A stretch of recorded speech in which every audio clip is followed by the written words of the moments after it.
Hello and welcome to another Depeche Global Drink and Chat. Today we welcome back a couple old friends. Our special co-host today is Vaughn George, a talented musician that goes by Vadi. He's also recently performed with Mesh in Germany and in London. And of course has the great YouTube channel and subscription site, watchvg.com. So everybody, round of applause. Join me in welcoming Vaughn George as our co-host. Oh, and Vaughn George, you're on mute right now. So everybody by default, you're on mute when you come in. So if you want to clap or anything, go ahead and unmute, and then you can mute up when we're talking. So thank you, Rob. Thank you, everyone.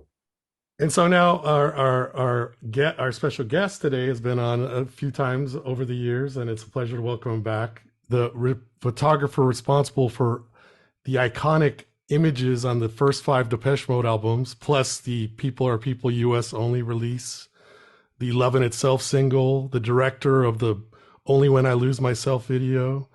His resume is well beyond that, but you could check that out on briangriffin.co.uk. And many of you already know all of his work, but please join me in welcoming back Mr. Brian Griffin. It's a joy for me to be back, Rob. It's a joy. Cheers. So, as our guest, you get to create the drinking word for the day. So, every time it's said, mode. Mode is the perfect drinking word. All right. Right, here we go. Cheers. Cheers. Cheers, everyone. Cheers, everyone. Cheers, everyone. And for those of you that don't know, Mode is also the title of the book that Brian is working on right now. I'm going to put in the chat the link to the Kickstarter. As far as US dollars, it's already almost at $50,000. It's already exceeded its goal, but the only place you can order it is via this Kickstarter. Is that correct? That's correct. So if you want a copy of this Brian Griffin All Mode book, you want to tell us a little bit about what's in the book? Yeah, I mean, sure, Rob. I mean, I'd like to alert people to the fact that if they purchase it now on Kickstarter, Vaughn and I have the opinion that when Kickstarter is finished, the book will be, in English terms, £10 more a copy. Maybe, I don't know how many dollars that is. So the book will be 50 English pounds when Kickstarter finishes. At the moment, it's 40 English pounds, plus postage, of course. And the book is about my life with working with Depeche Mode, working with them in the sense that I collaborated with them in a way. I was never part of the setup there. I was employed as a freelance, really, to do the album covers and the single bags. And as you quite rightly said, Rob, on the first 5 albums, and then there's, the singles and stuff like that. And the book will be some of the album covers themselves, of course, the photography that made those album covers, plus, of course, the photographs that were not used for those album covers. And I'd like to add now, at this point in time, when I say not used, it doesn't mean to say they were inferior. In fact, at times they were better. But it was decided amongst themselves, whoever made the decisions, art director, Daniel Miller, band, that they would use the photograph they decided they liked the best. But to my opinion, occasionally the photograph was better that I got in my possession that they could have used. It doesn't happen all the time, but it happened maybe on 2 occasions out of the 5 or 6 occasions. So we have those photographs. So photographs unseen, photographs that were my favorites, and photographs that were used. So we have 3 levels of photography of Depeche Mode for those early years. And then we have some press photographs that in my studio, actually within this street that Vaughn and I live on now. It's a very long street in London called Rotherhithe Street. It's in southeast London. dead central. It sounds a long way out southeast, but it's not. It's very central London. We're right near Tower Bridge, which shows you how close we are into the centre. And the band came down here in those darkness. I have to say now, this is 40 years ago, you must remember. Though everyone that's listening in to this broadcast, all this photography we're talking about and my experiences with the band were 40 years ago. And obviously 40 to 34 or 35 years ago. And also it was the analog period, a period where you didn't use any computer. Computers weren't, well, they're probably invented by the military, but nobody had computers. No one had digital photography. So this is the old way of photography.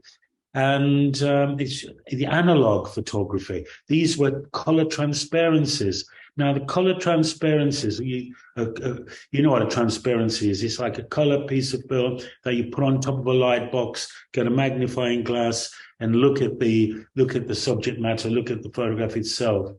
That's how we operated back then. And the record company would come in, and they would get their, well, they would come in, or I would go there, and they'd get their scissors and go clip their favorite out of all the films that I presented to them. And so therefore we lost all the real covers, the real photographs that made the cover that you bought in the shops or can buy now on vinyl or on CDs. So therefore I'm using the photograph right next door to the photograph they use. You can hardly tell the difference, but there is only if you like fractions of difference.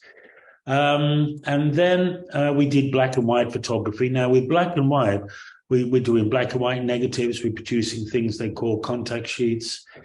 And we've got all those originals. So a lot of those originals appear in the book.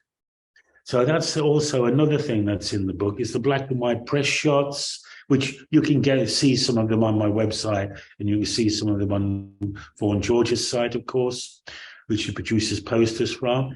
So I've got all those originals. And then on top of that, we've got, like, I've purchased, like, behind me, you see these old lights.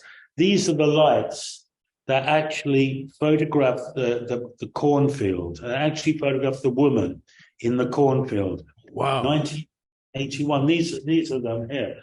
Vaughn's touching one of them there.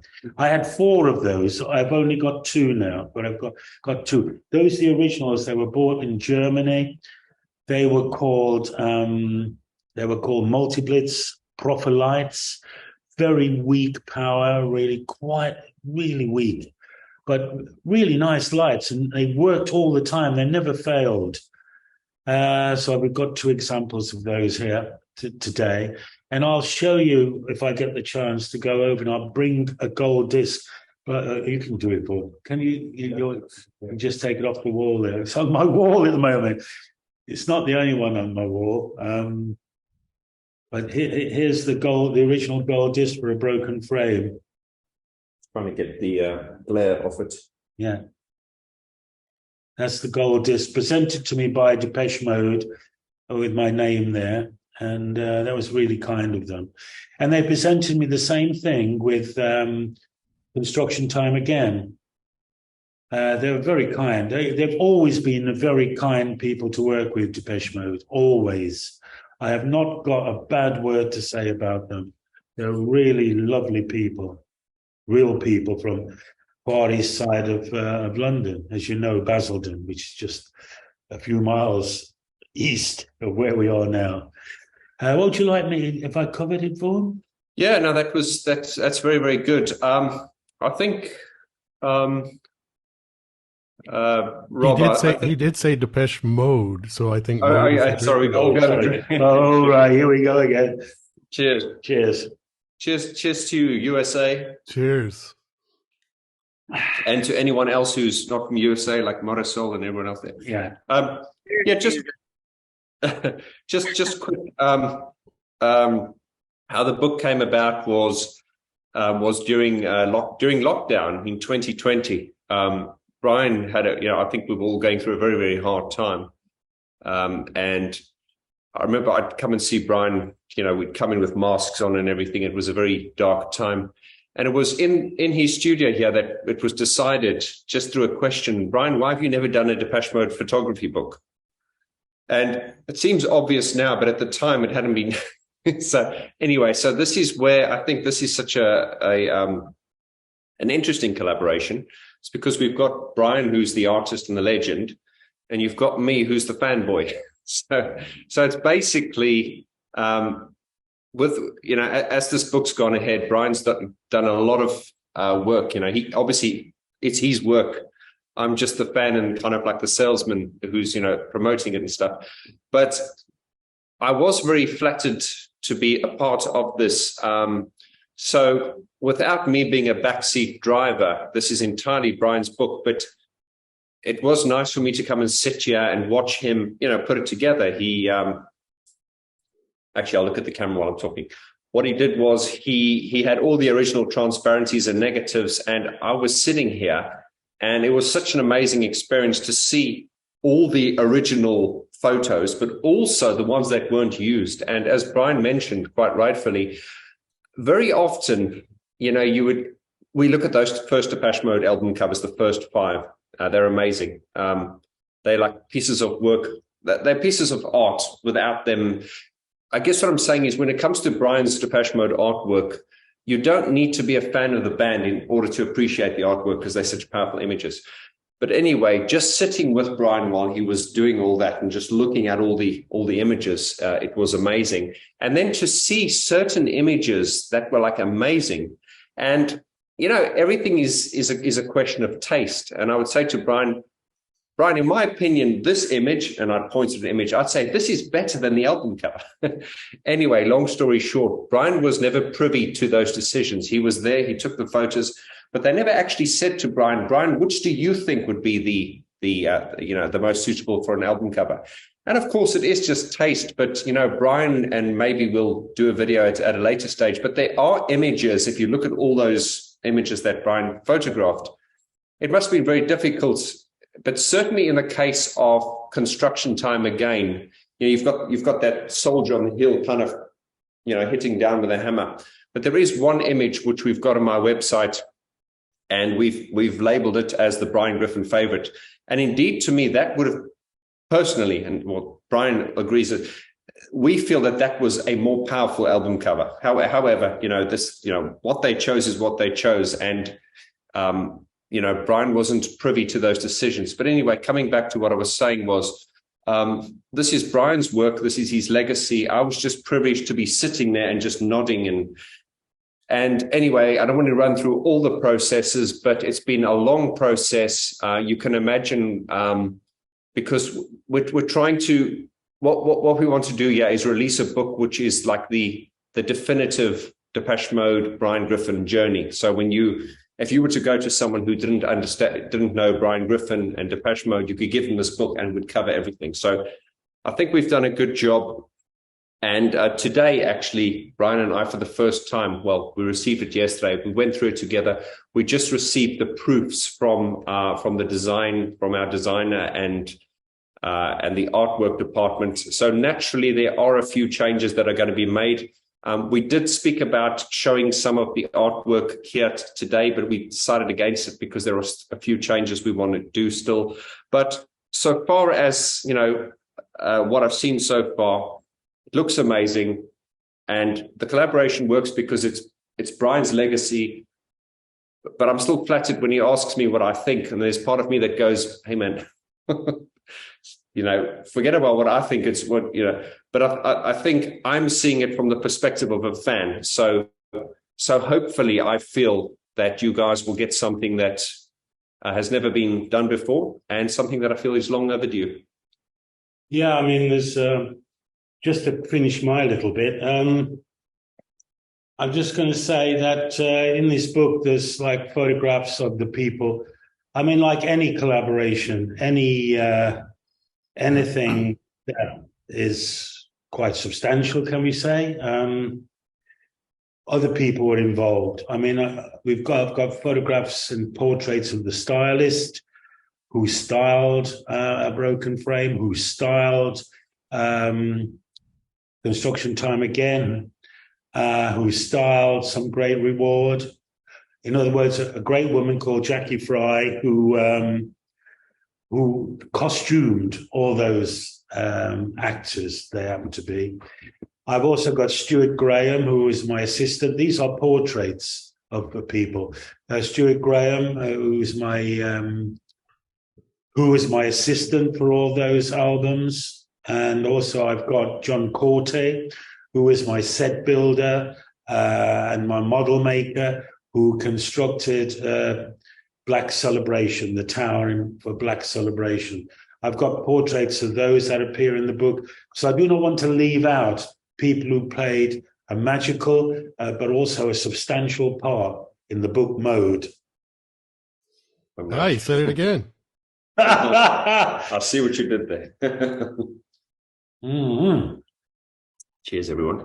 So, yes. And I've got all the technical aspects, well, just for people, just a small few lines on technically how we were equipped and how we used the equipment we got.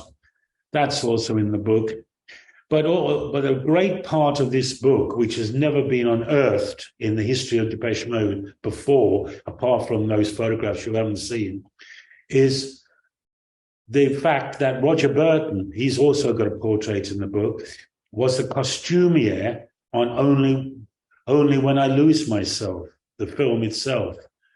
And he was also the production designer of that film. And he writes a substantial piece in the book. It was something like, I don't know how many pages, but it's quite substantial. And he's given us photographs that he took. Obviously, they're old-fashioned end prints where you bought in Happy Snap or whatever, one of those shops you took it in and they processed the film for you, and you came back with a packet full of images about this big. I've got those images in the book.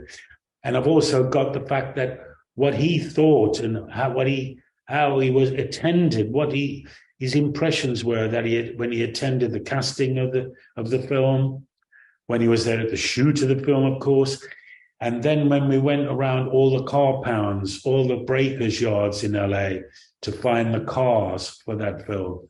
It's really a great writer. He's really a very talented writer. You'll see if you get the book. And he explains in great detail what LA was like in those days. Frightened the hell out of me. I spent a lot of time in LA in the 70s and the 80s, of course, with all the bands. But Roger took me around LA and showed me places that got me really scared. And I thought I could take it. But then we talk about, because Roger and I were like very influenced in skunk works, like in Area 51, which Only When I Lose Myself is very inspired by what life was probably like in Area 51. It just goes on. The book is, well, I don't know. So no. Sorry, I was going to get into it. Mode. There you go. You got to do it now. Hey. Also, so Brian has said this, but I just want to make it clear. This is something that was, as I say, I as a fan wanted people to look at this and go, wow, obviously there's going to be images in there that you've seen before, but I didn't want it to be like a what's that saying? Meh. Oh yeah. I want it to be, so basically what you're going to see in this book is you're going to see everything you've seen, but you're also going to see things you've never seen before. So that's what's great. And what Brian was just saying now, if we can go into a little bit more detail, these are actually the journal. It's kind of like the journal entries of Roger Burton. It's not the journal entries. It's his diary. It's his diary. Yeah. So basically, in this book, in the last section of this book, which is the Only When I Lose Myself music video, Brian decided to put that in because he actually asked me. He said, "Do we put this in?" And I said, "Absolutely, put that in because it's a very big part of your journey with Depeche Mode." So anyway, that's the last chapter in there. But what's so interesting about this is it actually has the journal entries from Roger Burton back in 1997, where he talks about going around LA. And we spoke about this, Brian. Brian was a little bit not concerned, but he goes into a lot of detail, and it's a very, very good read. And Brian asked me the question. He said, should we omit some of that? And he goes into a lot of the weirdness of LA. And I went, well, nothing's changed. He goes into a lot of how weird it was. And I think Brian's a perfectionist. I've always known that, but, and I've worked with Brian before on the poster prints and stuff like that, but that's basically just replicating a finished product. But I've really seen now that this is the first project I've sort of worked with him, and his professionalism is, and his attention to detail is something like I've never seen before.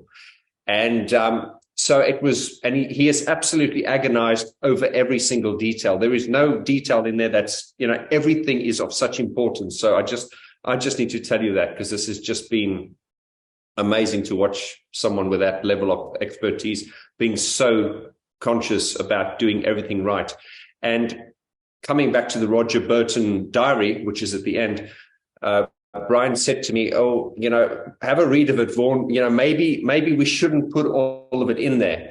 I think, Brian, you thought maybe we should just focus on the sort of fundamentals, because he goes into detail about, he'll say, like, day one, we went there, we went to go look at the wrecks for cars, and he talks about the casting and things like that. So I think Brian wanted it to focus more on that. But I said, no, just leave it all in, all the weirdness, and just, so I said, why? And of course we got a second opinion from our print and design company, who are very, very good, who actually helped with the production of Brian's previous books. So I guess what we're saying is, guys, there's no stone left unturned here. This is a very nice is not a strong word. This is a fabulous book. Do you mean Mode? Yeah, Mode. The book. Yes.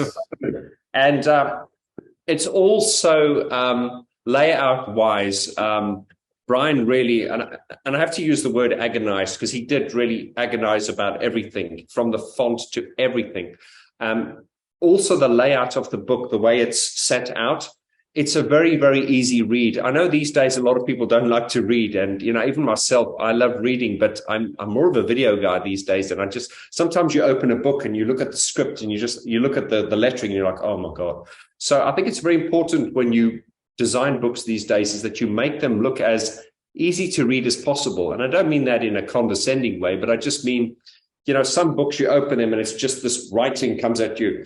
This book looks really inviting from the moment you open it, just the way the font flows, and the way the way it's laid out and everything. It's not like an encyclopedia.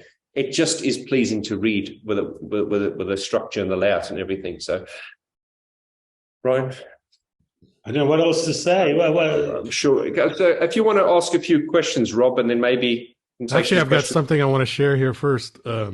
So I know that Black Celebration isn't, your personal favorite. You've done some iconic images, but, obviously a lot of us Depeche Mode fans, that's one of our favorite albums. My favorite album, actually. So I went to New York, which I never even thought I'd go to New York, but I was practicing for the ticket on sales in the West Coast and pulled up like 6-row seats for Madison Square Garden. So I ended up buying them. I ended up going on a trip to New York to see Depeche Mode. The day of the show, I was walking around by Rockefeller Center, and I came across this scene where I thought, this is like the real life Black Celebration. So I took a picture, and this is the picture I took. I don't know if you can see that. Goodness. Wow. Those tulips. Yeah, and with the building at that angle, just everything about it, I thought. So I actually mocked it up as a little Black Celebration as a tribute. Of course, yeah. Yours is the iconic image, but it just was like, that's how important that stuff is to us Depeche Mode fans. These images that you've created, that even like coming across a building like that with the tulips in front of it, the red tulips, that I could see that and take that picture. And then I posted it in Global, and people were like, "Oh yeah, that's that's crazy," But that leads me to the question: you guys have this special edition Black Celebration cover, like a higher end book, right? You want to talk a little bit about that? Oh, that's on the just to mention to the guys here. We tried to keep the tiers as easy as possible. So if you've not been to the Kickstarter yet, we've articulated it as best we can. There have been some people that would come back and say, "Oh, there's a few things that we could have articulated in a better."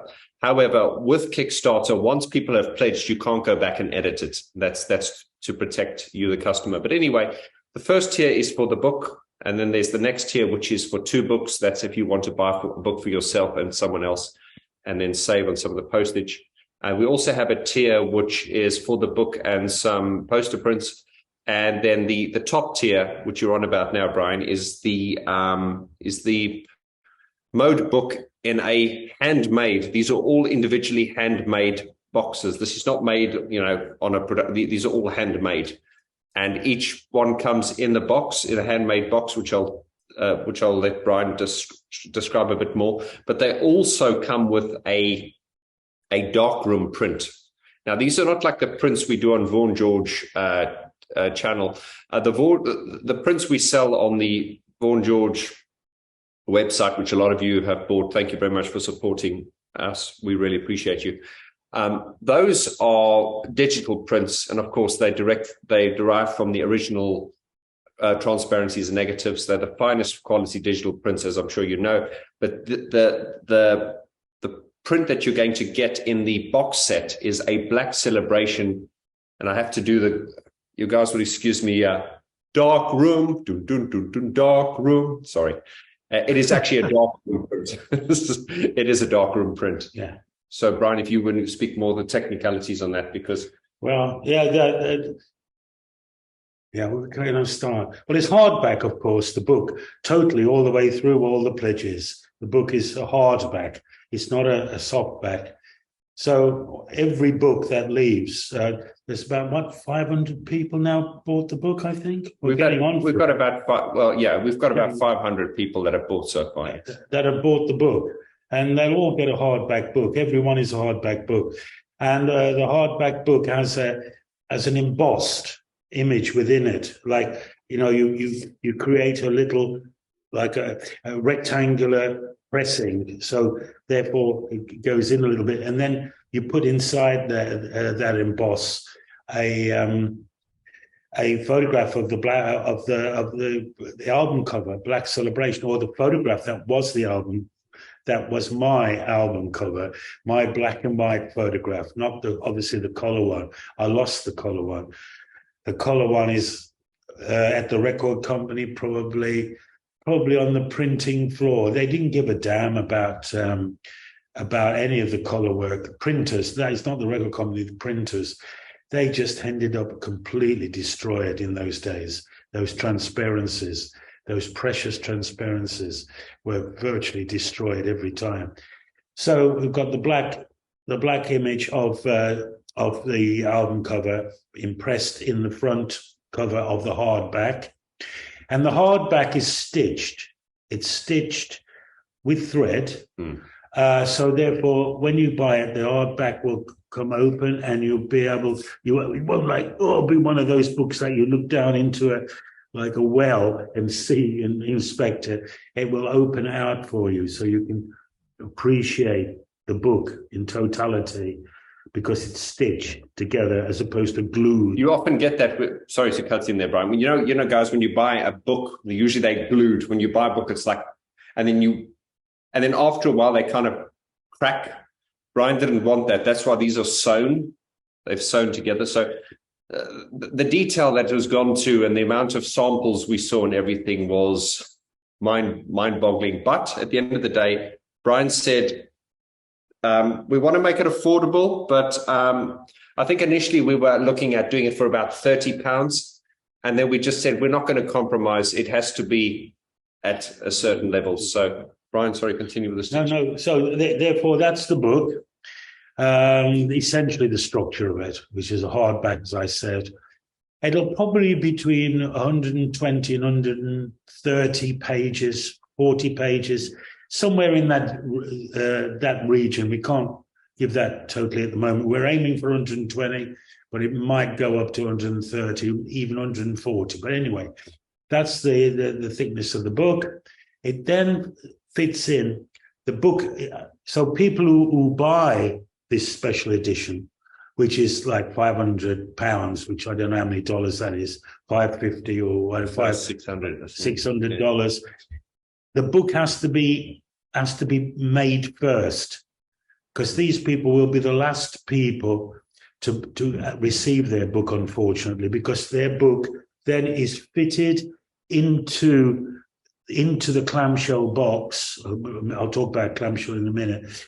Into the box, so it fits perfectly. So you need the book first to make sure that it fits perfectly in the box. You can't I think it'll fit that way. And it seems to, that's what they said to me. But no, it will actually be physically there, the book, when it's printed, and will be placed in order for the box to be made around the book. And it's a clamshell, which means that is the cover fits over the top of where the book is housed. The cover fits over the top.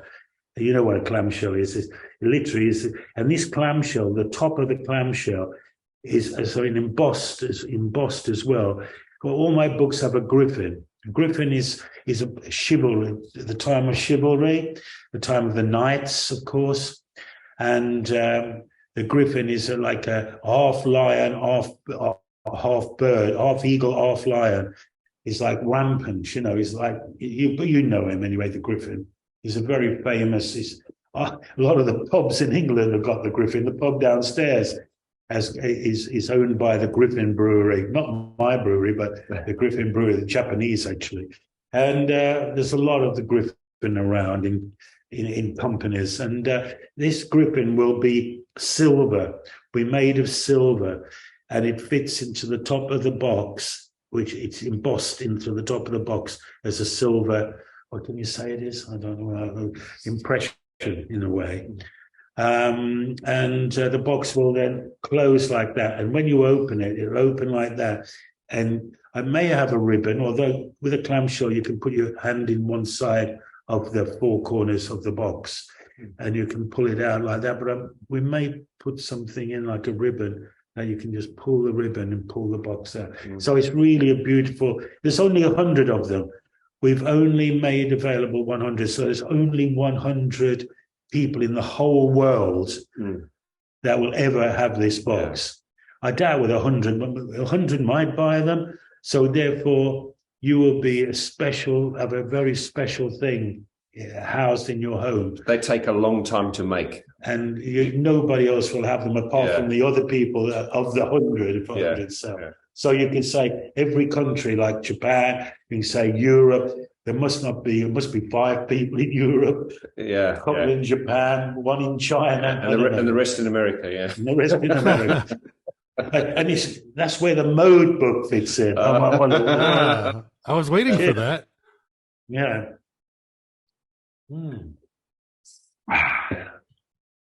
Very good. Moretti beer we're drinking. Ah, nice. Also, with the actual front cover of the book, when you sort of sit back and see all the pieces come together, as we did with the proof today, it's quite satisfying. Even though Brian had a few alterations and I had some input as well, but the actual front cover, when we decided, okay, now what's going to be the front cover? I think it was too obvious to actually put a broken frame on the front cover. Because if you guys watched the remasters series, I think back in 2005 it was, Depeche Mode re-released all their albums as remasters. And they did those documentary series. You guys remember that? And that was a very, very good series, actually. Probably one of the best sort of Depeche Mode reissues, the way they did it and everything. It was such a great thing for fans. And I think they... the film crews went out and they interviewed everyone from Gareth Jones to, Brian, even Mr. Were those the reissues that came with the DVDs? That's right. Yes, they came with those DVDs. They were really. It was honestly that was the best sort of product release they've had. I just haven't seen anything that impressive since, or maybe I just haven't been paying attention. But yeah, I bought everything. I remember seeing on the, if you guys watch the interview on there with Brian Griffin, or with Brian, he was actually saying, and it's interesting when you see him looking at A Broken Frame and then you see him looking at Black Celebration. We may or we may not segue into this. This depends what Brian and Gareth want to talk. Oh, sorry, Brian. And sorry, getting my guests mixed up. Depending what Brian and Rob want to speak about. But the Black Celebration project was a slightly bittersweet thing for Brian, because that was obviously the last project he worked on. And so I think his memories, you can speak for yourself in a moment, Brian, his memories weren't that fond. And just looking back at that documentary series, Brian said, looking back at A Broken Frame, it was like, it's been rated as one of the most iconic album covers of photos in rock and roll history.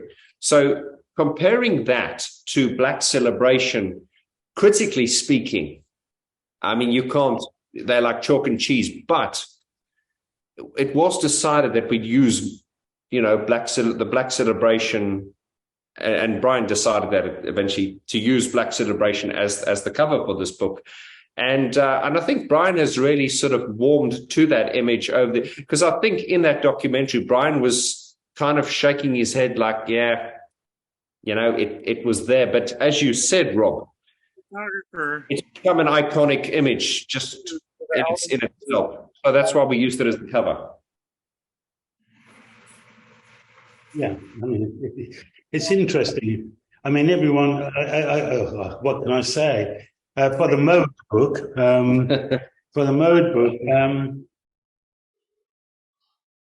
the end of my career with Depeche Mode, apart from only when I lose myself, seems quite, what's the right word? Ironical? Ironical, maybe? Or it seems quite good to use that when I could have used some of the other great images.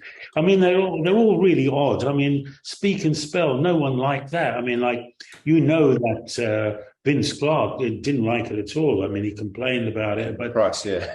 but it's risen to be one of the favorites now, and yeah, they've all gained their own. I mean, obviously, Some Great Reward has gained popularity. It's one of our most popular posters because it's rather a romantic image. People always choose that when they feel romantic, their wedding anniversaries or their engagements or something as a gift. But Black Celebration, it was the last one on me, really, where it's. I needed convincing about its strength due to its popularity with Depeche Mode fans. There was a man who might be listening in today, I'm not certain, Christian, I think, from Romania, who bought a big print of that. And to fill his, he was actually on the Spirits of the Forest. You guys watch Spirits of the Forest? Yeah, he was the Romanian gentleman, I think, who went up the mountain to film those documentaries. He's a super duper fan. Yeah, absolutely.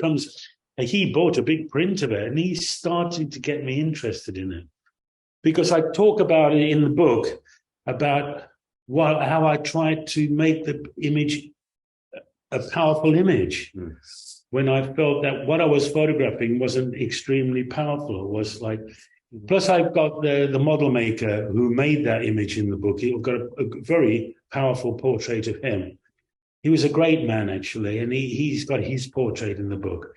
So I want to recap the fact that all the people that helped me, or most of them, in some way or another, on my journey over those 5 years, are featured in the book as well, not forgotten. They are not forgotten. And I would have liked, as a fan, I think, I would have liked, this is, things happen where they did. It seems as though when Brian stopped doing the photos, then I think it was Martin Atkins who took over then, and then of course Anton came on board. I would have liked to have seen Brian given more opportunity to photograph the band themselves, because as Brian has said on many of the interviews and stuff, and I know a lot of you guys in Q&As, you try to get every drop of information, and it's understandable. Unfortunately, as Brian will tell you, he didn't really have much dealings with the band themselves. It was mainly Daniel, and then the band would go there and he'd photograph them and they disappear. Even with the Only When I Lose Myself, they kind of showed up and they left. Whereas when Anton photographed them, he had a lot more opportunity to actually, work with the band. Mm-hmm. Brian, you were never given that opportunity to actually really photograph that. You did those photographs of them in your studio in 1982. But since then, with all the photographs and stuff, it was always just, they would show up and then just leave. They didn't really. Yeah, sure. I didn't mind that really in a way. I was sick and tired of bands actually. So I did a lot of bands, as you know. Who anyone who's bought my pop book will see there's like me 200 bands or whatever. Mm. And I got really bored with bands and their characters. But I thought of something when you were talking that I haven't spoken about. Damn it, I've forgotten it now because I lost my track. They asked me a question. Someone asked me a question. Get me out of a hole here. Get me out of a silent hole. Well, you have the Chewbacca shirt on. You want to talk briefly about Star Wars? I know you shot. Oh yeah. Oh yeah. I got a Chewbacca. Is this Chewbacca? I met Chewbacca. I met Darth Vader, of course, as you know. I met Carrie Fisher, as you know, Princess Leia. I met Harrison Ford, as you know. Met Luke Skywalker. I met them all because I did a shoot with them at very early times, actually. Was it 82? 82, yeah. 82, around about the time of... Return of the Jedi. Yeah, and around about the time of, was it a Broken Frame, really? Yeah, that's right. The same time. So they do run in unison. You're right, Rob. This is at the same time and at the same naive level that I was as a photographer, because I hadn't left art college for 10 years then. That might sound a long time. But to get any great depth of knowledge or any knowledge about how to do photographs, it takes years. And you never really... Peter Mayhew.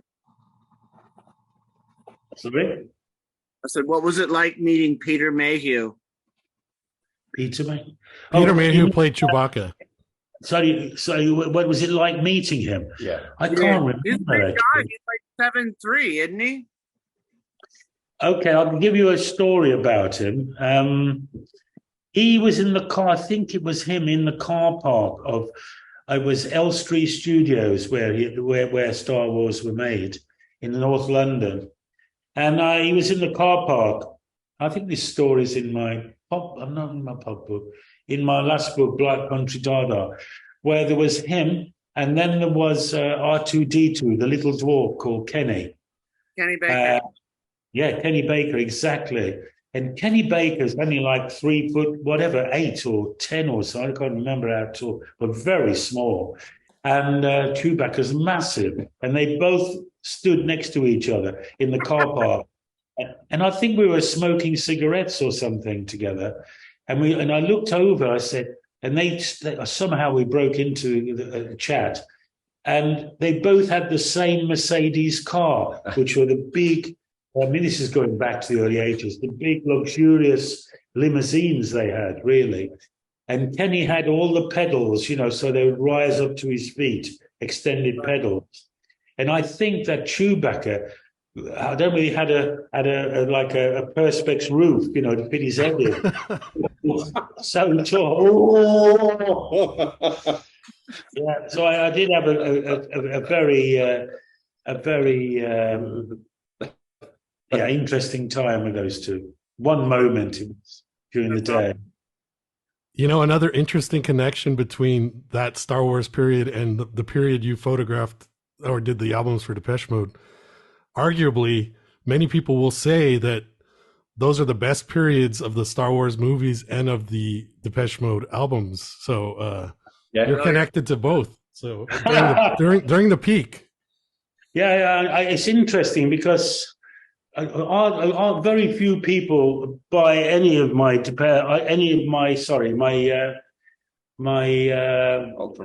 Star Wars stuff. They don't really.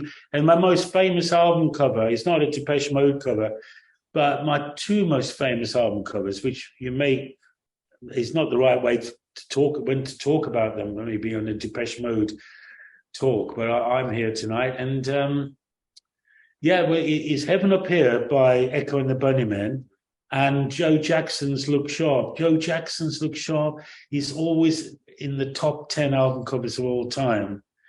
And Heaven Up Here is in like the top half of always in the charts, of album covers. And they're looked upon as my two great covers. Although both of them are just photographs that took me literally minutes to photograph, whilst my best covers photographically are the ones I did for Depeche Mode, without a doubt. They're far more interesting and demanding, and I'm far more pleased with them as photographs than those other two, which are very famous album covers. Yeah, I would say you have probably the most iconic images in the Depeche Mode catalog. I mean, Anton's done a lot of work, but realistically, his best work was probably Violator and his most recent work, Memento Mori. But in between, there's lots of, I have to agree with you there. I think Violator was amazing. This is maybe just a little bit of, of the time, that, the rebelliousness of that black rose. And I think Memento Mori is a fantastic album. It's a very good album. I was relieved when I heard that. Very, very good artwork as well. I would probably agree. Yeah, I think Violator and Memento Mori are probably the best ones he's done. But as we say, it's like this is a separate conversation.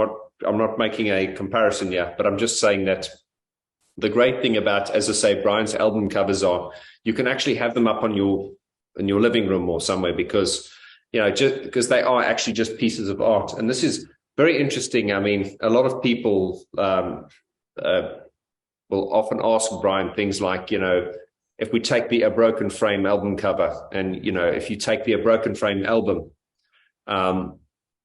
which got those great songs like Sun and the Rainfall and stuff like that.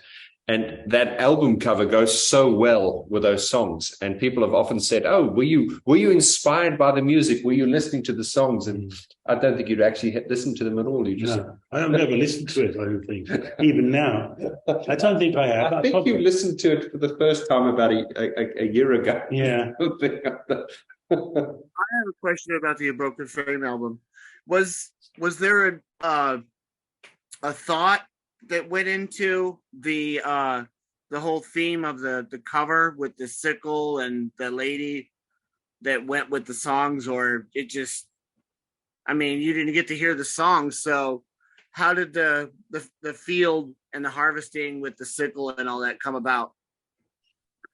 Well, I have to say it may have influenced. I'm not saying it did because it's so long ago that I cannot remember the exact moment that the decision was made to do what we did. But I was very influenced by Soviet imagery at the time, and especially in Germany and certainly more so in Russia, where the worker was promoted, where the worker and the work people were used on all the posters in the Soviet Union in the 20s during the time of Lenin.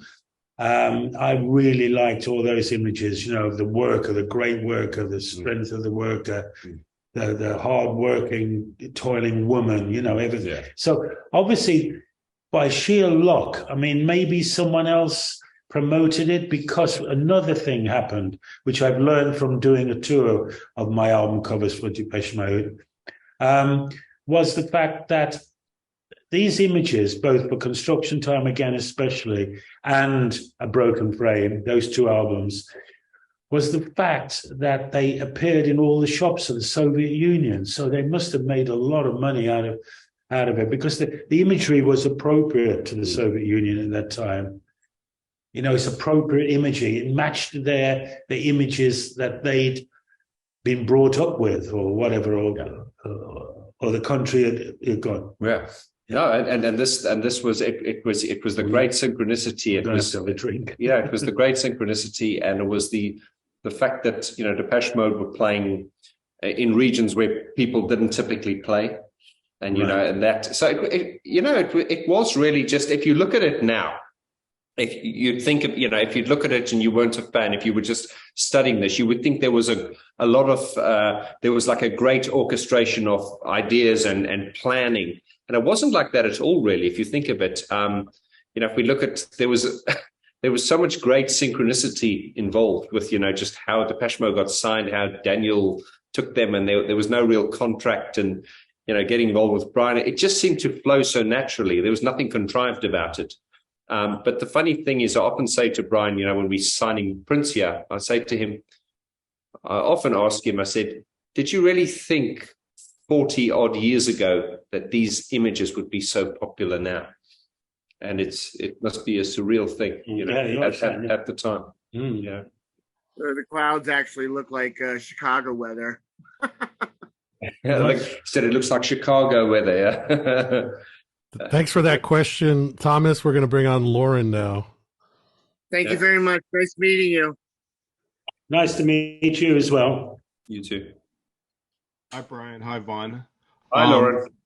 So I pledged at the second to highest tier level for the book and the 6 poster prints. So a bit of a housekeeping question. Which shipping method are you guys going to use for mailing that stuff to the States? The post office, the Royal Mail. We find them totally reliable.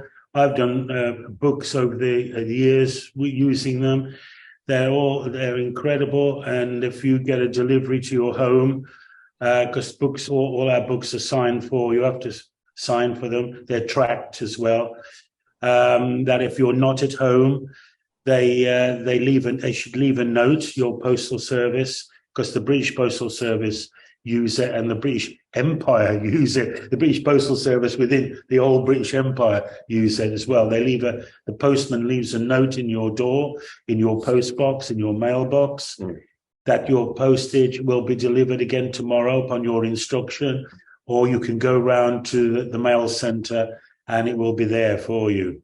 We found it the best of all. There is one great one, that's FedEx. I think FedEx is pretty good.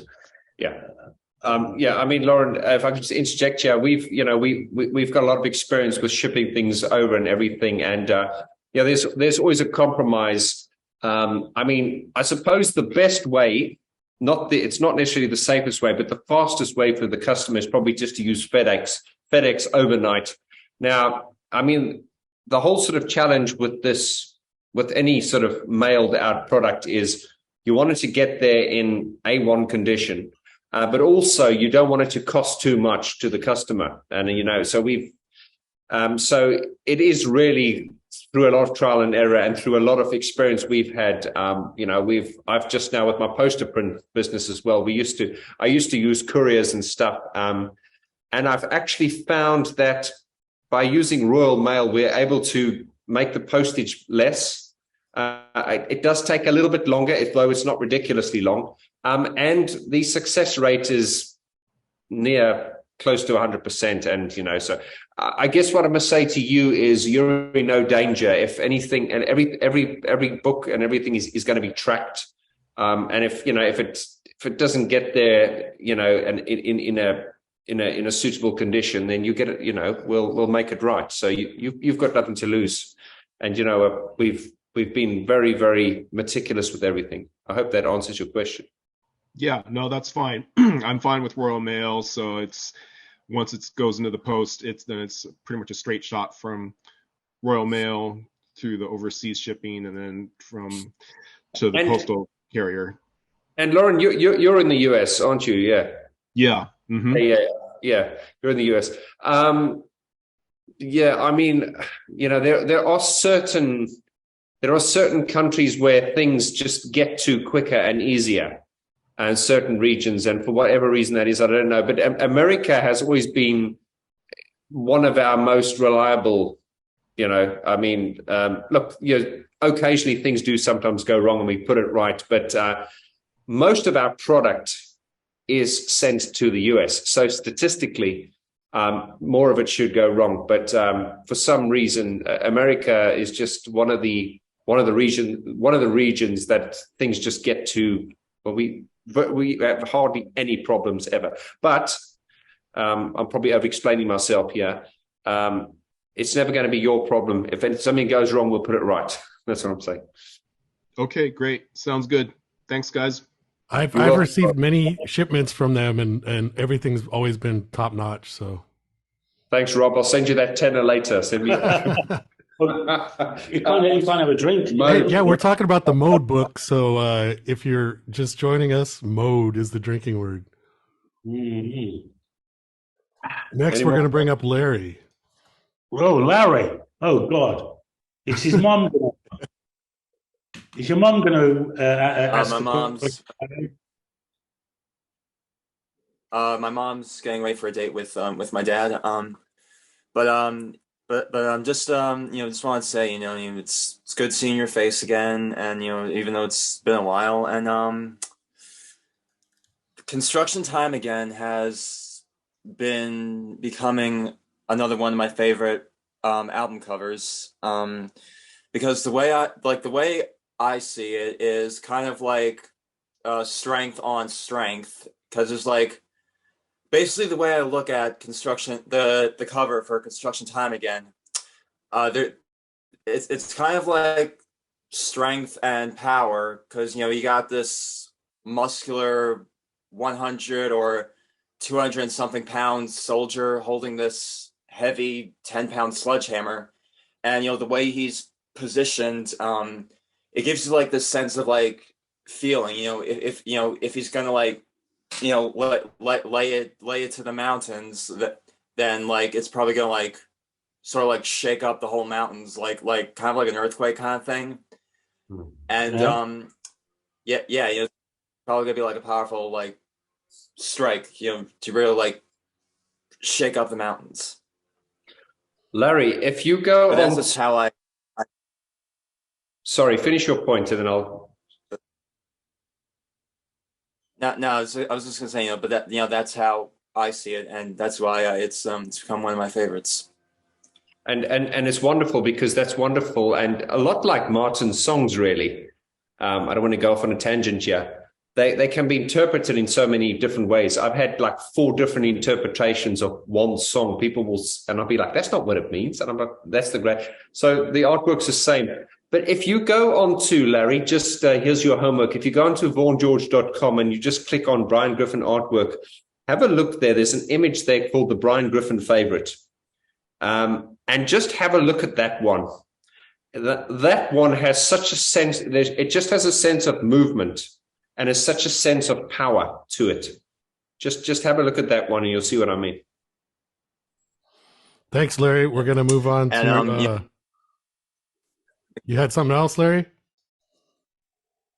Just one more thing before we move on. I've seen a lot of Brian's work on like his Instagram page, and outside of like Depeche Mode, Echo, Kate Bush, Psychedelic Furs, all that stuff. I really enjoy looking at Brian's other work, and a lot of it's become like my favorites. I think like one of my favorites is like it was like basically it was Jesus, and there was like this display window like off to the side of him, and there was like these people watching him walk, I guess like walk by, and I thought it was just a really cool image. And my second favorite was like this. It was this guy, and he had like this ring around his head, and he had these like different like spheres like flying around him. And I just like I'm a big art fan, and photography, and Brian's imagery is just absolutely incredible. Like I really enjoy staring at for like long periods of time. I could stare at it forever. And Brian, by the way, if I ever become a famous rock star, you can take my picture anytime. I am giving you my full permission. Yeah, I'll fly over for free, actually. If you ever come, Larry, I will end up where you live. In LA, you live in LA? New York is. New York? New York. Yeah, New York. Yeah, New York's quite a cheap flight, really. I'll come there. That's where we filmed Depeche Mode for Only When I Lose Myself. New York. Yeah.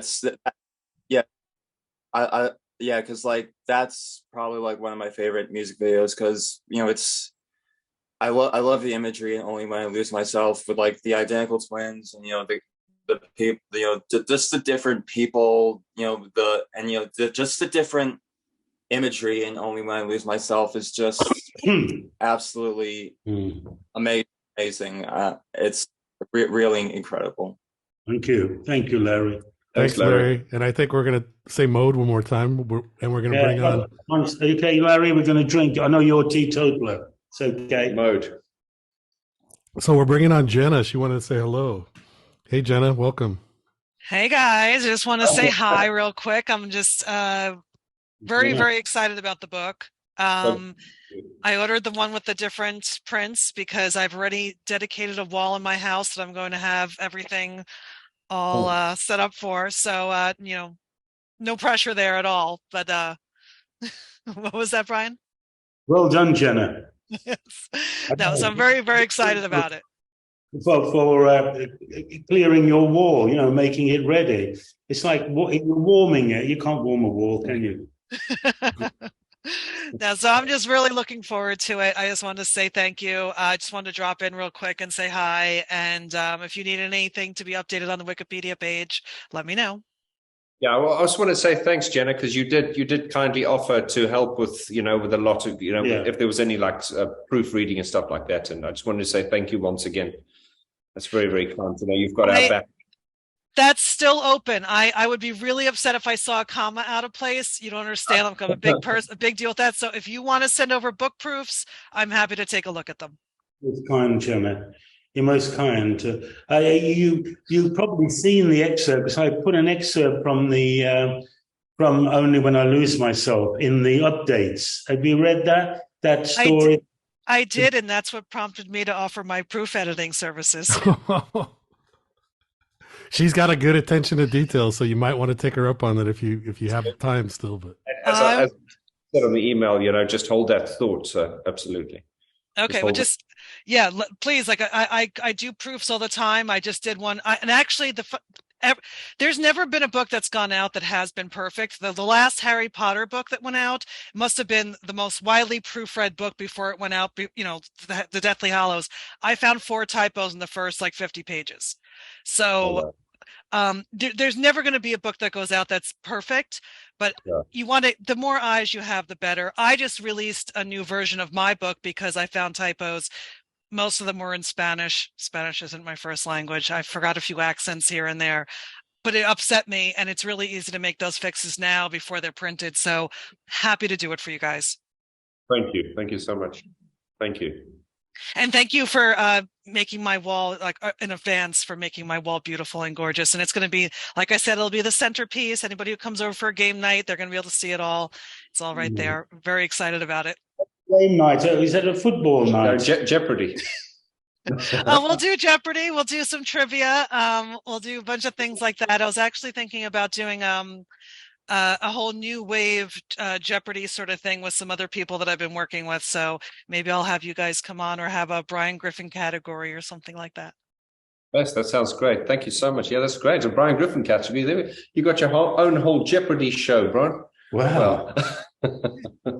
Wow. Well, I don't know if you've ever seen Real Jeopardy, but they actually have people, like the famous people, come on and introduce their questions. So maybe we'll have you do a video question to introduce some of your photographs, album covers. No, thank you. Thank you very much. Thank you, guys. And again, thank you for all your work and everything you've done for photography, and your photography is amazing. I've been showing it to so many people who haven't seen it before, and some people who are very well versed in music, and they're like, I had no idea that was him who did that and that and that and that. And I was just saying to somebody else in the chat, I didn't realize you had done all the Return of the Jedi stuff as well. So I was like, why is he wearing a Chewbacca shirt? And now I realize, and so we need to put that on your Wikipedia page. And I got to meet Erwin Kershner. He was my screenwriting teacher. He directed Empire Strikes Back. So I got to go to his house, and his house had an R2-D2 in the middle of the living room and a Darth Vader and all that. And that was very cool. So again, those are two things that mean a lot to me. Wow. Yeah. Well, what can I say? I just. He's flattered. Well, I'm flattered that I got to write your Wikipedia page. So send me. I'll update it for you. Thank you. That's very Mode. Very cool. And you said I said Mode, by the way. Oh, God Almighty. And now we're going to bring it. Thanks, Jenna. Now we're bringing on our favorite from Peru, Marisol. Hello, guys. It's good to see you through Zoom. I wish I could meet personally both of you one day. I have a comment about the covers that I think most people have already said, but something that I don't know if someone has said, that is your cover, the Broken Frame one, was chosen like the 50 best photographs all over the world. I think it was nominated by Time magazine, as far as I remember. And I really, every time I just stare at it, it's like I feel peace, you know? And I suppose it must have been kind of difficult to have that photograph. I mean, among the natural things. So I suppose you devoted some time to take that specific picture, right? And also about the construction tunnel, again, also it's around the nature. So this is something that brings peacefulness. And that is a comment about both portraits. I know the one about the Speak and Spell. Nobody gets it, how a swan can be wrapped into this kind of thing. It's kind of curious. I like it. It's something that it has mystery in it. So I will say that. What is a swan wrapped? No, but maybe you could tell us more about that. And the next thing is about, I wanted to know if your book is going to be with some captioning about every photograph. And if it's going to be like that, are you planning to edit something in Spanish? Well, I do speak English, as you could see, but there are many Latin American people, Peruvian people that would like to purchase the book. And I wanted to know if you are planning to publish this in other languages, and basically in Spanish. It's a very good question. You know, the thing is, like, if we, I mean, if you take, like, I'm going to mention this now, not to draw, it's not a competition, but like when Anton did his book, that was a real big sort of, that was a Depeche Mode endorsed project. This is basically this is actually a Brian Griffin project. Regarding the time with Depeche Mode. So it's not sort of like a Depeche Mode, it's like an unofficial release, if you know what I mean by that. So, and I think that's why Anton's was published in different languages. Now, we haven't discussed this yet, but what's going to happen is we've obviously got the crowdfunder, and that is where you buy the book. Now, after the crowdfunder ends, and I think I explained this to you, Marisol, because some people thought that once the crowdfunder gets to its target, it stops. It doesn't. This is the place to buy the book. So what will happen is once the crowdfunder is over, there will be some books left that can be sold after the crowdfunder. And we will use those for, here's a shout out to you guys. We're going to do 2 book signing. Well, although every book's going to be signed, we're going to do 2 book release parties here in the UK when they go.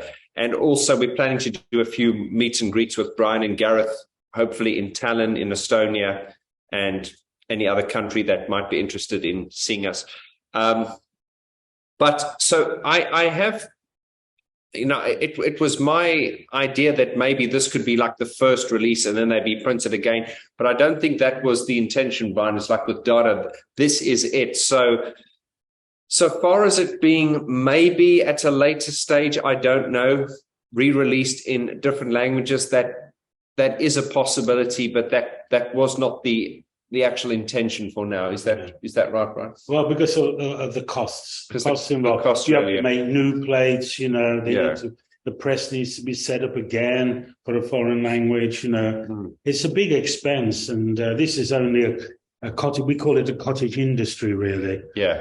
It's like a bespoke, it's like a special suit that that you get made for yourself, or special shoes you have made. And also, Marisol, if I can just say directly, we don't sell many, let's say, like poster prints and stuff to Latin America and stuff like that as well. And I also just think it's just because of the exchange rate. Most of our product is sold to, a lot in Europe, but most of our product is sold to Germany, America, because of the exchange rates, and the pound and everything. So. I'm conscious of that. We've really thought long and hard to make things as accessible, to as many people as possible and stuff. But I think it's for that reason. I think. What is your currency? Soles, but more or less the sol is like the dollar. We are on the same thing. Well, You're a dollar is 1 sol, so no, 3 soles, sorry. $1 is 3 soles, so more or less you can get the idea. But probably the shipping cost is the reason why not many people order. And also because they think it's in English. That's why people are eager to get things in Spanish here. No, not many people speak English, so that's why I was asking about it. The funny thing is, Marisol, as I always when I speak about you and to Brian, I say our Latin American. What do I call you? Our Latin. You're almost like the Bond girl that deals with our Latin. So never say never, but it's just due to production costs, and then the cost to the end user. It may not warrant doing it. So I have a suggestion. Because of Kickstarter, it only goes through if it actually gets funded. You could try a Spanish version, and I would also suggest a separate German Kickstarter, because Germany is obviously crazy about Depeche Mode. And you could build in the translation costs and all that into the price so that you only execute the book if it meets those, demands. But that's just a thought. That's something that you could ponder, but that could cater to those audiences and, be an extra source of income as well that you might not have expected to get. So it's never say never, but what I'd really like to do is I'd like to do more meet and greets. You know what I mean? Bring Brian and Gareth over, and not that they need me to hold their hand. Of course not. I definitely think we should plan something for Los Angeles. I just came back from Germany, and with Mesh, and I was talking to some Depeche Mode fans there, obviously, and there was a poll there as well, and I always like to ask the questions that are quite shit stirring and get a debate going, and I'm like, I said, you Germans aren't really hardcore, you're not really that. No, then the poll said, no, we're the most hardcore.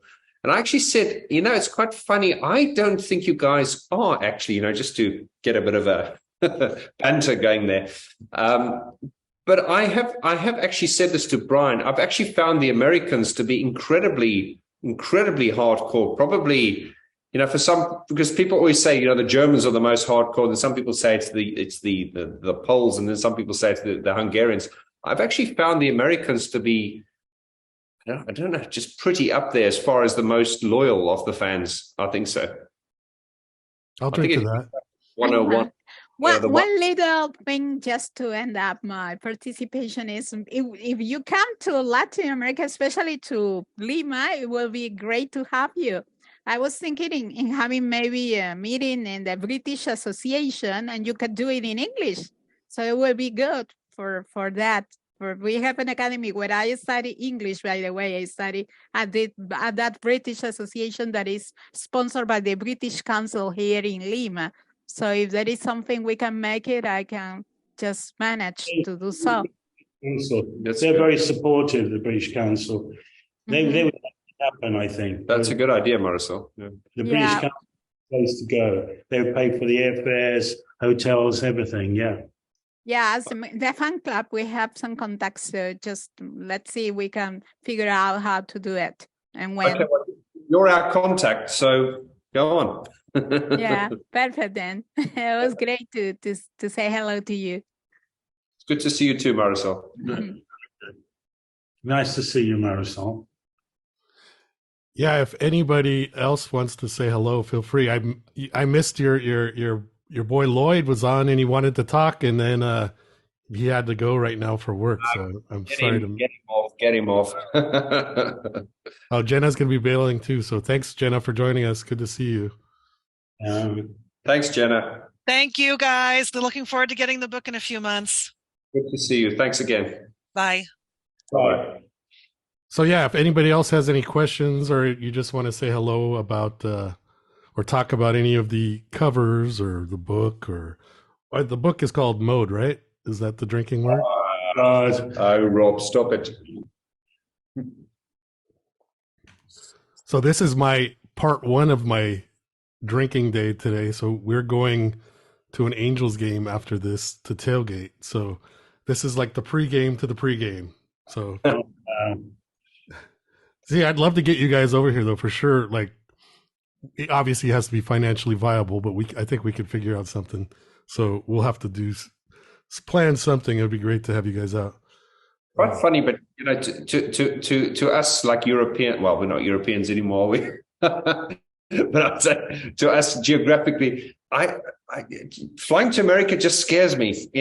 I don't mean it in that way, but just the scale of that country. You know, sometimes when we watch movies and the scale of everything there is just off the charts. It's just like it just does my head in a, you know, I'm just like this, you know, because we live in Europe and you fly to, you know, and you look at America, it's just this massive country. No, you're right. And I think that's because it's very similar to like all of Europe is pretty much like different states, you know, so like when I went to New York, it's, you know, very different than here in California, right? So, but I think California am I right? It's probably one of the most hardcore Depeche Mode followings in America because absolutely. And I've been accustomed to that, but I was pleasantly surprised by New Yorkers, and you know, New Yorkers get a bad rap for, you know, they say that they're like not friendly or whatever, and unbelievable. I had such an amazing time. So many everybody I met was just amazing. I went to a party for Depeche Mode Fan Club New York after the concert, was there till like 3:30. Everybody was the most gracious hosts. Even one of our members from Global came on the subway to take us to the venue, and so we could take the subway because we had no idea where we were going on the subway. Jackie, thank you. It was just an amazing time, and so I am duly impressed by the New Yorkers as well, like because LA has been long known to be like a huge fan base for Depeche Mode, but I tip my hat to the New Yorkers, and so yeah. Are speaking of that, are either of you going to Twickenham next week? Yeah, I'm going. Have they given you tickets yet, Brian? No, I haven't got. I have a complaint because Brian usually gets given VIP tickets by the band, and they haven't reached out to him yet. So they may. Well, maybe you need to reach out to them because you know they're kind of busy right now. So maybe. I'm going to. I wasn't planning to go to Twickenham. You see, I'm always a bit shit like that because I always think, yeah, I'll get it at the last minute. But then I saw how much the tickets cost, and I was like, okay. They were like very expensive. But then I thought, right, you know, usually what I do is I wait a few days before the time, and then someone will be selling a ticket. But one of my students has actually got an extra ticket. So yeah, I'll be going to Twickenham, and I'm very great. because I must say I don't want to segue too much now, but the live footage I've been seeing, I mean, they've really upped the game since Spirit. I mean, the vocals to me are the first things to me that are just like, whoa, like they're top of their game. Very, Absolutely. very good. Yeah. It was great. You'll have a great time. I just regret I'm not going to Twickenham, but actually I think there's some people on a call that are going as well. So even from the US. So yeah, and there is rumor that they might book another 1 year in the UK, in London, on the way back, kind of thing. So I 2024, yeah, I've heard rumors of that in Australia and Asia, and so yeah, I'm thinking I might if there's a London one next year, I might have to go catch that one. But that Dave Gahan is just, God, he's just amazing. As a front man, I mean, yeah, you think, what's he now, 60, 61? Yeah, it's just he's 61. 61. He's always been like, I've rated him as the most outstanding front man in electronic music history. That's what I just. Oh, absolutely, I agree. In electronic music history, but obviously he does his moves, and he still. I saw in one of the videos he still does that spin. He does that spin. Okay, it's not as it used to be, but I mean, come on, we're all Depeche Mode fanboys. How many of you have tried to do that and just fallen over? Well, luckily I did that in a lip sync in '88, and I did not fall over. I saw your video on Instagram once of you were miming to was it 101 behind the wheel? Yeah, behind the wheel. Yeah. And that actually took place before 101 happened. That video. Oh, really? Yeah. So, yeah. No, really. Yeah. That was in it looked like imitating the concert. No, it was actually the concert imitated me. No, but so I saw them in December of '87 at the Forum, which I'm going to bring on someone else who his first concert was actually the December '87 of the Forum, Mr. Mike LaJoy. Yes, Mr. LaJoy. So they played almost the identical set to the Rose Bowl 6 months prior at the Forum in Los Angeles, which I'm using my bottle opener right here from the Forum from their recent. I'm mad nobody told me they had those things. They're free too, I know nobody said anything. They do it for every Forum show. So if you go back in December, they are. And we forgot to tell my daughter and my son-in-law went to a concert last night at the Forum. We forgot to tell them that they had these, but. Rob, I see there's a question there. Is it triple P? It's. Oh, is there? Okay, we'll bring on Patty. That's Patty. We'll bring her on right after Mike. What's she called? Triple P. Is she still on? Triple P, are you still out there? Yeah, I am still on, and okay. I can answer that question We'll bring you on too. So we got 4 over here. Here we Patty, how are you? I'm well. How are you, Vaughn? Brian, how are you? Very good. She's dark, isn't she? The screen is dark. I'm going to lighten you up a bit. The screen is dark. I could probably change it, but I think Mike was up next, so I'm gonna. Yeah, I just wanted to say that my name is whatever you want it to be. Mode. All right, we'll let Mike go, and then we'll have you ask your question or what. Oh, is that a Memento Mori beer? Yeah, no, it's a Easy Street Records beer. Oh, okay. Breakfast beer. Good to see you, Mike. Breakfast beer. Likewise. Yeah, it's a stout. Breakfast. Oh yeah, it's good with steak and eggs. So since Marisol brought it up, I wanted to pull this out of the box. Oh, like and show everybody. Wow. I bought this off the shelf in whatever it was, 1989 or 90, winter 1990 is when this came out, and that's I grabbed this as quick as I could. But anyway, yes, I wanted to be brief. Looking forward to the book, and now I really want to buy another one with all the prints in the box and everything. But it's spending so much money on tour tickets this year already. Yeah. Yeah. And I've got 2 more coming. So I went to the first 4 shows. I'm going to Seattle and Portland. And then I'll probably go to at least 1 or 2 in LA right before Christmas. This is why Depeche Mode tour every 4 years, because it takes the fans 4 years to make all their money again. Exactly. Exactly. So anyway, good to see you both. Just wanted to You're looking well. say hi. Let me point out behind him the proofs of Black Celebration and Construction Time Again, the CD remasters. So you can see the artwork proof right behind him. Yeah, it's the slipcase for the American or the US release of the remasters. Oh yeah. And it's so all ganged up on one proof sheet. Yeah, and thanks to Rob for pointing me to that when he saw it on eBay. Wow, I'm surprised he didn't buy it himself.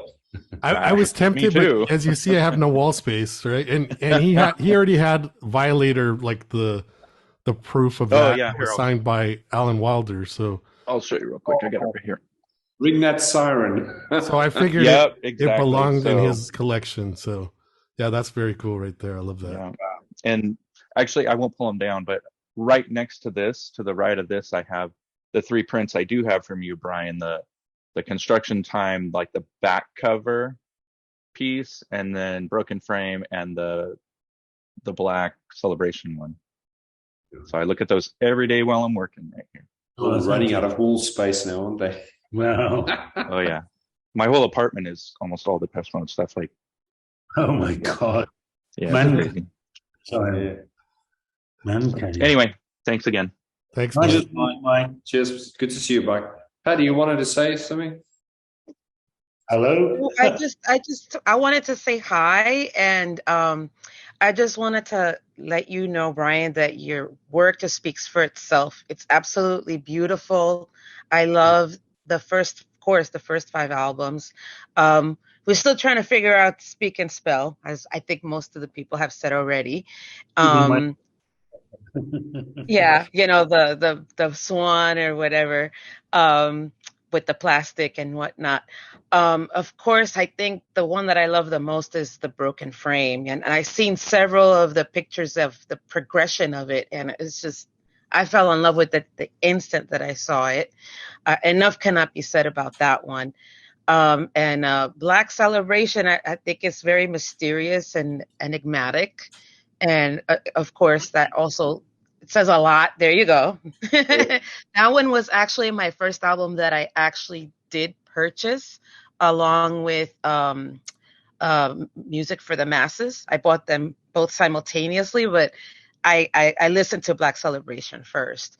But I think the one that kind of gets in the distance, the cover that doesn't really get talked about enough, is Construction Time Again, of course, it's ridiculous. It's amazing. Is the one with Some Great Reward. Some Great Reward.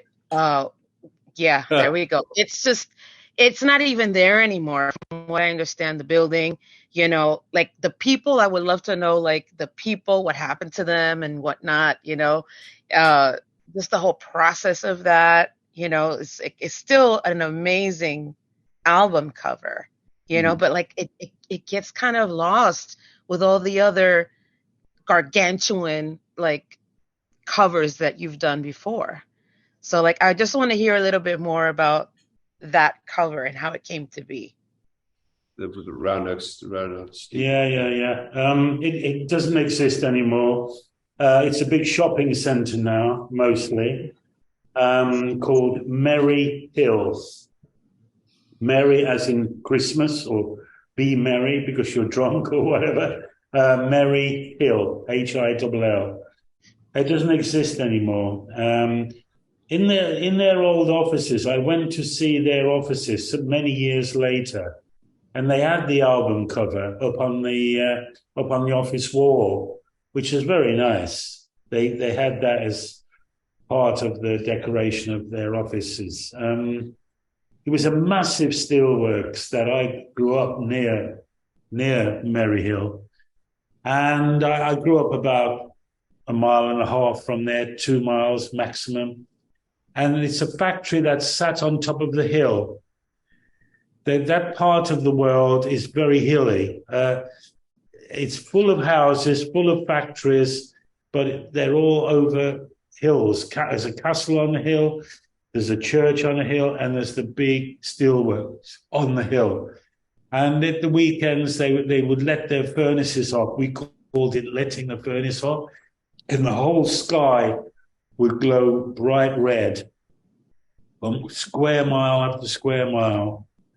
And when I was at art college, and I left art college, of course, I needed to get some work. And I worked in that factory that you see on the front cover, that shed, we call them sheds, massive sheds, where locomotives would go in and bring the big steel cauldron full of molten metal, whatever you might call it, out, and the steam locomotives would go in there. It's a big, massive factory with the furnaces in there, very hot, and molten steel, molten metal everywhere, and very dirty situation in there. And I think the brief was the fact that I don't know how it came about, the brief of a couple outside a factory, but I knew that that factory was going to close. They were going to demolish that factory, which they have done now, of course. And so I thought, well, that factory meant a lot to me as a little boy. I used to look out of my bedroom window and look up towards that factory 2 miles away and see the sky bright red above it. And there's a massive factory, like a big ocean liner in the distance going across the hills. And it was like part of my youth, really, or part of my childhood, in fact. So when they wanted a factory and a couple in front of a factory, I chose that emotionally. I wanted that as the factory. It may not have been the best factory I could have chosen, but because I felt an association with that factory, I had that factory as the factory on the cover of some great reward. Oh my goodness! Thank you so much for that story. I didn't know that it was so heartfelt to you, and that's another layer to it. Yeah, it's in Mode, the book. Yeah. Well, I'm really excited for it. I'm very excited for the book and to have all of those, the prints and all of that. That's pretty amazing. Since I just moved, I mean, that would be perfect, to have in my bare walls at this point. Where are you living, actually? I'm actually in Louisiana. Louisiana. I don't think I've been there. You need to come. Louisiana. No, I haven't been down there near New Orleans, down that way. I haven't. I've been to Texas down there and Florida and Georgia, but I've never been to Louisiana. Been to Georgia, right next door, isn't it? Yeah, well, Georgia's a little north and to the east. The Texas, we're in the middle of Texas and Alabama and Mississippi. So not for anything, but my boyfriend, he's from California. He moved around to Oregon and now he came here and he wants to stay here. So he's going to be moving sometime this month. I think a lot of that has to do with you, though, but yeah, maybe so, but it has a lot to do with the culture and the food and just like, the good old times. The saying is bon ton roulé cher, which means basically let the good times roll. So that's kind of how we are. I'll drink to that. Down there's some dish, isn't it, Louisiana? Clam chowder or something. No, it would probably be the jambalaya or gumbo. Yeah, jambalaya. Yeah. Oh, yeah. Yeah. Well, you have a standing invitation whenever you want to come by. The American tour, Brian. Right. Yeah, you could have a whole tour going on. That'd be pretty cool, actually.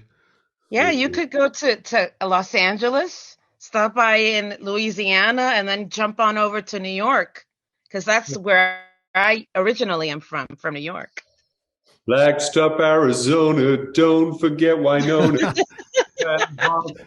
We can actually do a song, but we can actually change we use the same song, but we just change, well, if you ever plan to go to LA, with Brian, well, it goes to Louisiana. Anyway. Yes, I love it. That would be Yeah. the new 101 tour. Yeah. The Mode tour. Yeah. Oh God, here we go. Oh, Yes. Yeah, all right. I had to do it once at least. Cheers, everyone. Cheers. Thank Thanks, you, Patty. Thank you. So, And just one more little thing. Go ahead. One more little thing. I'm sorry. You had asked earlier about my name. I am Patty, but because I am Triple P, a lot of people say dance in her pants, Patty. So it was like there was always a lot of P's to describe me. So that's that. I just let it roll. You know, I was like, whatever you want to call me, as long as you use a P in front of it. So like, All right. Thanks. all right. Thank you so much. Thank you. So one of our Depeche Global moderators, Ellie, is actually going to be in London next weekend for Twickenham. Are you going to be Twickenham? Yes, I am, and I'm looking forward to it. I'm so excited about it, and I just wanted to say thank you to you, Brian and Vaughn, and to Rob, of course, for always getting all of these amazing chats together. I've loved listening to the stories; they were so fascinating, and I was very pleasantly surprised about the Only When I Lose Myself video, because that of the whole LA connection, that it was filmed here. And when I saw it, I didn't know anything about where it was filmed, and I was like, gosh, this looks so familiar and it feels so SoCal. And now that you're telling the story, it's just I just love that video even more now. I think it was in Sun Valley. Sun Valley. Do you know Sun Valley? Yeah, yes, I do. Yeah. That video is. Sorry, go on. I'm sorry. I was going to say that must be where you went to go look for the wrecks, right? For the cars in Sun Valley. What's it? The wreck's called Pick Apart. Right, Pick Apart. Yeah. That is an interesting video, because it was we did a interview with Brian, and Brian I did a little mini documentary on that. What was like an interview with Roger Burton and Brian Griffin on my channel, but it's like a 1 hour. We went to the horse hospital and we spoke about how they had the recollections of how they did everything. And a lot of people, when we did that, a lot of people just assumed that it was Anton that did the video, because Anton did all the videos. So, and then when you start picking it apart and looking at it, you can actually see it is very different. And the actual video, as you say, you can read into it a bit more. You as a fan, you watch it, but when you listen to Roger and Brian talk about it, it had some really dark subject matter there. Like, it was all about car crashes, and everyone there in the video was someone who died in a car crash, and that was their spirit. That was, and like, there was the mother and the daughter in the trailer park, and that RV caught on fire. They had died, and what you're seeing there are their ghosts. So as I was saying that, I'm actually getting, what's it, goosebumps, yeah, because it is very, very. He's a very dark man, He just so if you just listen into it, it's very, very dark. There are just so many layers of that, and of course, when I, obviously, like most fans, I've seen it so many times, but when I heard the history behind it, and what the meaning was, it's because when you watch something, you interpret it in your own way. But it was interesting to see what their meaning was. And another interesting thing was, as dark as it was, Brian's cut we haven't actually seen, because Brian obviously had the cut and Daniel had a lot of the final say in the editing, because I think, and of course, I would have loved to have seen the Brian Griffin cut, but I think Daniel decided it was too dark. That's a bit of information there. I think it's amazing, and it has a beautiful look to it, very high fashion. I love it, and I thank you so much for the backstory. It just makes it that much more interesting, and I'm just so happy. Thank you so much for sharing everything today. And I just love learning more and more about Depeche Mode, and this is just fascinating. And if you ever do a meet and greet, I'd be ever so lucky to attend. Thank you so much. Twickenham, are you? I'm sorry? Coming to Twickenham? Yes, I am. I'll be there. I'm going to Dublin first, and then I'm going over to London. Oh wow! Okay, well you might bump. It's hard to arrange a meetup there because there's about 60,000, 87,000. It's just so many. Right. Yeah. Well, thank you so much, and I look forward to getting the book. I'm actually interested in the beautiful artistry that you were talking about, all the details and the bespoke of the handmade book. So I'm really interested in getting that version of it. Thank you. Thank you. Thanks, Ellie. Thank you so much. Thank you, everyone. Have a fun lovely in weekend. London. Thank you. Thank you, Bye-bye. Rob. Bye. You're welcome. Yeah. So in 1998, there were ghosts in that video, and then in 2023, it was ghosts again. All right, I'm going to bring on Christian from San Diego. San Diego. How you Hey, doing? Christian, how you doing, brother? How's it going? Brian, have you ever thought of releasing your prints in 24 by 24? 24 inches by 24 inches. Yes. Oh, yeah, of course. I mean, I printed them up. Some people in Germany, over the years, that is, of course, have wanted a meter square. So like 40 inches square they want. I print them up to 40 inches square. So that's quite big. It's 3 feet, 3 feet 4 inches. Yeah. Mm-hmm. Yeah. Is that something you've thinking about releasing to the public? The quality. I mean, a broken frame always gets printed up to that. If it ever gets ordered by a man that has enough finance, I think the question is because Christian, he's already been making available for years prints in whatever fashion, but they're always, a higher cost, right? So, right. So, but Vaughn created this whole poster print business, which are we referring to them as posters? I forget if we're supposed to say posters or not say posters or. You're right. I just used the term for poster prints just because because Brian's big ones, are they lithographic? No, they're digital. They're digital as well. Yeah, on the poster print, it's just a marketing thing. I did those on my channel. They're the size of an album cover. I think Christian's point is, at some point, will you consider doing 24 by 24 poster prints, which are made for the everyman, as opposed to the big art collectors? You know what I'm saying, right? Is that sound right, Christian? That's about it. Yeah. Okay. Right. Oh, I can twist his arm for you. Hey, so then that could also end up being a business where you can get rebuys. If people already have the 12 by 12, they might want the 24 by 24. So you could throw that out there. See if I'm just. Well, it hasn't got anything big enough to print those like that. Yeah, no, I mean, I'll put it to you this way. I mean, if there's demand for it, then we can definitely look at it. Yeah, I mean, I've had a few people ask, but yeah, I mean, what could kind of be cool actually is thinking about it. You could put a wall like with your favorite, like, so say my favorite album is Black Celebration. You have that as the main focus with the 24 by 24, and you have all the 12 by 12s around it. So yeah.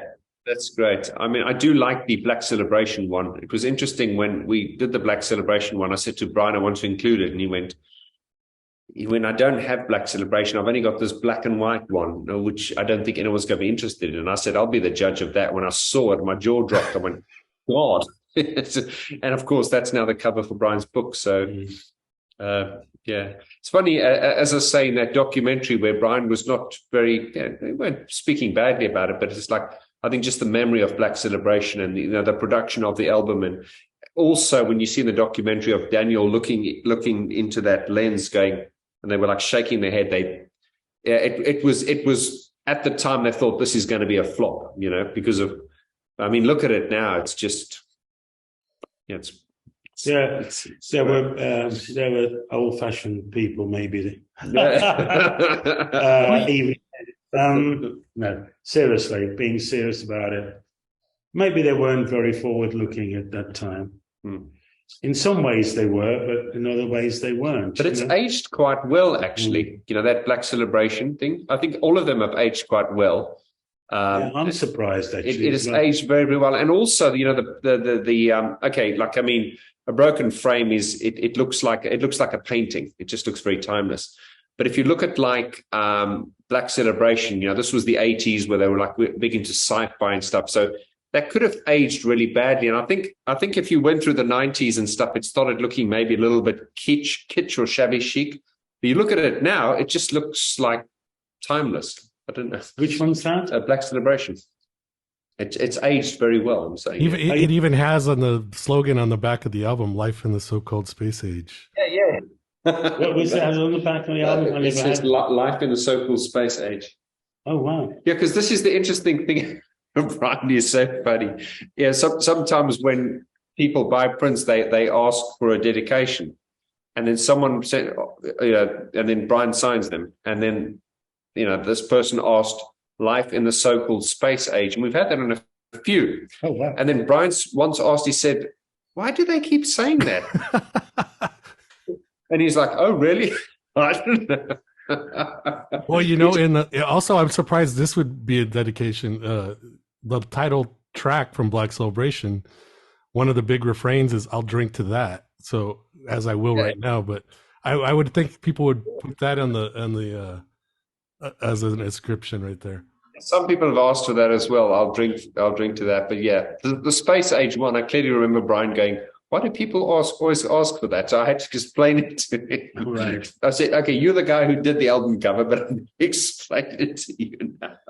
Christian, did you have any other questions you wanted to ask or anything? Or no? Thanks for your question, and I'll get back to you, Brian. Thank you, Vaughn. I'll get back to you. And anyone else, if you have any questions, we have about 10 more minutes. So if there's anything else you want to ask, now is your chance to speak with the iconic legend, Brian Griffin. Very good. Sorry for laughing, Rob. No, we appreciate your time, and really, I mean, especially all of us, especially our older fans, those images, they are our association with those albums, whether or not, whatever the direction was at whatever time, but they are very iconic images. I mean, and it could even be said, as a broken frame itself the imagery was world renowned. The album itself, even Depeche Mode themselves will say, well, that was kind of like a stepping stone after Speak and Spell, but they'll still look at it as a weird album as far as musically, right? Sonically, and it is all over the place. It's kind of like The Cure, where they have real poppy, crazy songs and then super dark songs. Like one of the darkest songs from Depeche Mode lyrically is on A Broken Frame. And then they have stuff that's like The Meaning of Love on there. So it's kind of all over the place, but the imagery that you created is one that we associate with it and we love. And it just, anytime we see those images, just like I showed you that picture I took, I mean, I'm just walking down New York and I see that, and to me, it just strikes me as Black Celebration, in real life, which, because I know you shot that in a studio, but it's just, those are the things that we love and appreciate what you've done. So thank you for all that you have done. Interesting, because when you talk about the album, in fact, the art director, the designer of Depeche Mode albums, has got a punk museum in LA. Did you know that?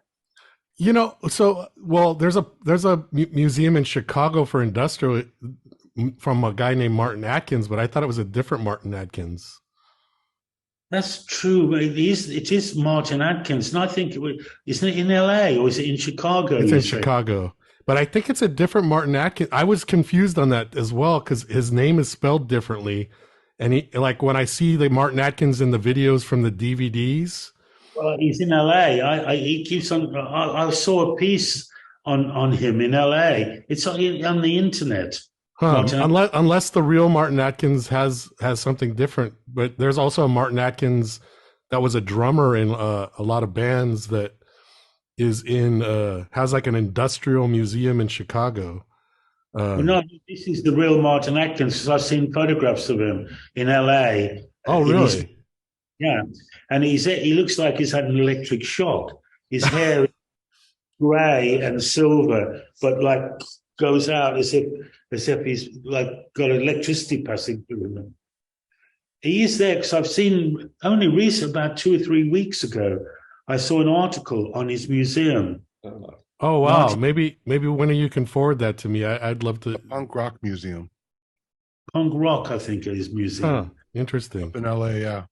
Atkins in LA, yeah. And that is for sure the same Martin Atkins that you were working with that did the icons and stuff. I can recognize him still. Yeah, it is. Okay. Yeah. Yeah, because and I know that they, and especially when you're creative, like I understand that, like Black Celebration, it like there was a conflicting from what your reports are in like the videos with Vaughn, as far as what they had in mind and what you had in mind and what he was directing. And I know that Depeche Mode fans do like those icons. They're very interesting, but of course all the elements together combined are what make that so special to us. And of course the images that you shot on your own, like the full sleeves, those are the ones that stand out even more so as iconic album covers. But I think the reason for Black Celebration's endurance and success is just because the album itself was so solid and such a fan favorite, and so we associate those images with that album. So obviously you still had to put something quality out there, and it may not have been up to your standard of what you had hoped to do, but we still appreciate it. Well, thank you, Rob. Thank you, Rob. Oh, so I think Larry should we bring on Larry for one more question here? Why not? Larry always finishes everything off, doesn't he? In some where's your mother? If we can have your mother in there, it'd be good. You're on, Larry. You're on, Larry. Oh, he's gone to sleep. Larry is asleep. Larry, did you just want to pose? All right. So just to add on with what Rob said, when he took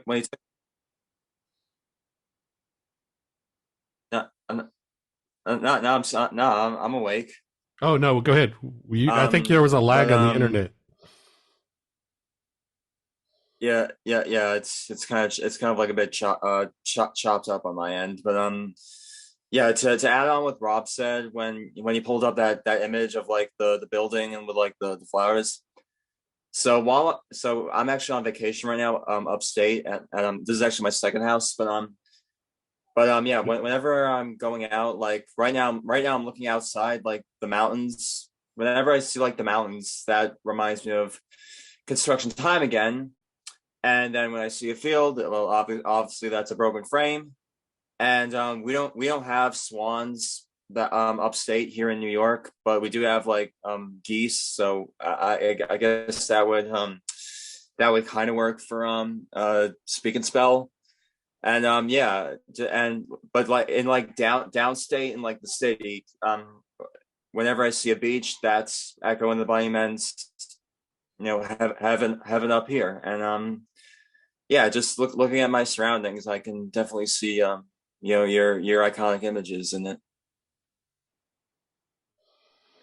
Oh, that's lovely, Larry. Thank you. Yes, thank you, Larry. I wanted to one more thing I just thought about. So my buddy who we are going to go tailgate like the pregame for the Angels game, he's a huge Joe Jackson fan, and I didn't realize you mentioned earlier that you did Joe Jackson's, I guess, Look Sharp or something. Yeah, his first cover. Yeah. Yeah. So just for my buddy who I could tell him if you could explain anything interesting or any kind of story you have related to that. It's the quickest album cover I've ever shot. I think it took me maybe a minute, maybe 2 minutes. All it was a shaft of light coming between some concrete structures above, a building on the south bank of London, like walkways made of concrete, a brutalist building called the National Theatre and the Hayward Gallery and the National Film Theatre. And sun was coming through the crack, through the divides between the walkways, and made the pattern of bright light on the floor. Because I had no lights. It was my early career. It was in the 70s and late 70s.